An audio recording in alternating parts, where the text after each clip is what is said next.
Мына мінекі Түркістан қаласының Бірлік ауыл елді мекенінің Иззатылай мектептің ал жағындағы жоғары жүйелі тоқ өткен 35 киловольттық. Бұл мектептің территориясына полный қатысы бар, әрі кіріп тұр осы аулаға. Мынау енді Иззатылай мектептің көрінісі, көріп тұрғандарыңыздай. Қазіргі уақытта бірінші класс, екінші класс оқып жатыр екен. Негізі 4 классқа дейін берді оқиды. Карантин болуына байланысты 3-ші, 4-ші класс оқымайды берді. Мына мектептің көрінісі. Бұны бұзылып саламыз деп 2018 жылы 3-ші айда Түркістан қалалық әкім, одан кейін жаңағы депутаттар келіп, ауылдың ақсақалдары келіп, осы мектеп негізінде бұзылып салынатын болған. Мектептен қазір балдар шығып жатыр. Мынау әжетханасы.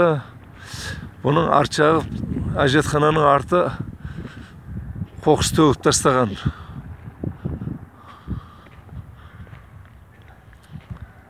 Қазіргі уақытта осындай мектепте балдарды оқытып жатыр.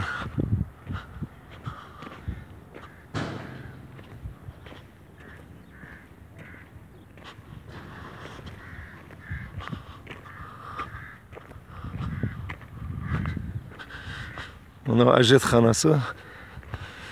Мінекей.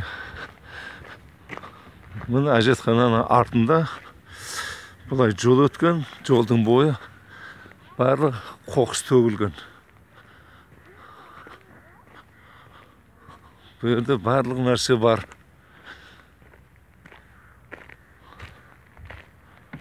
Көріп тұрғандарыңыздай.